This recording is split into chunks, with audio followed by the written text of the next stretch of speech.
Karen and Abner, Hillcrest Manor Senior Apartments advertises that it participates in an affordable housing program. Now, while those on Section 8 will not immediately be affected by this rent hike, many others living on Social Security and disability will feel the impact in just days. Those residents on a fixed income tell us they can't afford to pay the rent, but they also can't afford the early termination fees, leaving them wondering what to do. Seniors, some in their 70s, 80s, and 90s, probably never dreamt they would spend an afternoon protesting at this stage of life. But that's exactly what they did. For the day, they kissed retirement goodbye and went to work, no matter how difficult it was to get there. Lift up your legs. There you go. Across the street from the place they call home, more than a dozen residents issued a peaceful protest and a prayer. All of us out here are older people. Linda Alexander, where are we to go? What are we to do? Has called Hillcrest Manor Senior Apartments home for 10 years. They're raising people's rents ridiculously. But her address may change after learning about a rent hike scheduled to go into effect on June 1st in the middle of her lease term. It makes me very sad. Alexander, like many others, is on a fixed income. I'm living on disability only. There's others out here that are living on social security only. We just can't do it. Patty Munoz says Hillcrest plans to increase her rent by more than $150 a month, and her contract is not up until October. So a lot of us are trying to find other places to go, but we can't really do anything until our lease here is up.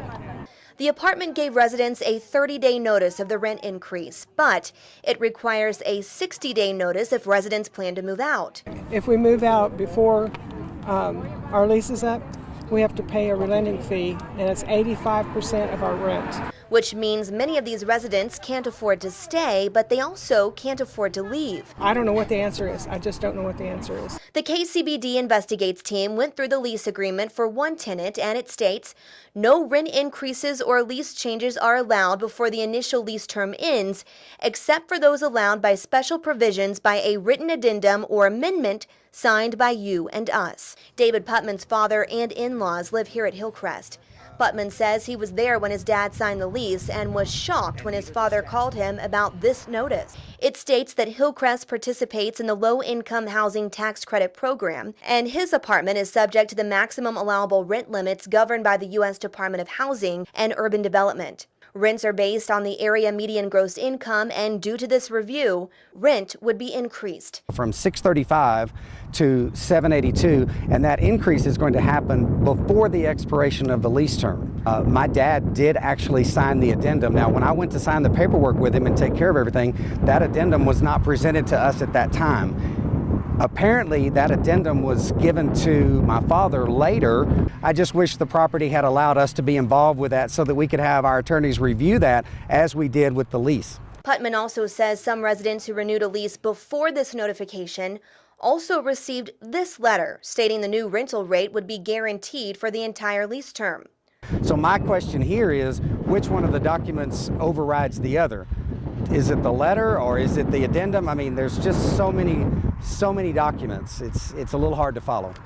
Now these residents are asking for a grace period to either start the increase at the end of their lease or let them out of their contract early. I would like to at least see them honor our leases that we have until the date that they're up at the price we came in on. We did ask to speak with management at Hillcrest Manor Senior Apartments. They put us in touch with a media consultant who released this statement reading in part, rents at Hillcrest Manor are based on the area median gross income, which recently increased based on the recent HUD review of this geographical area. This is clearly spelled out in resident leases, and we will continue to work with our residents on this matter.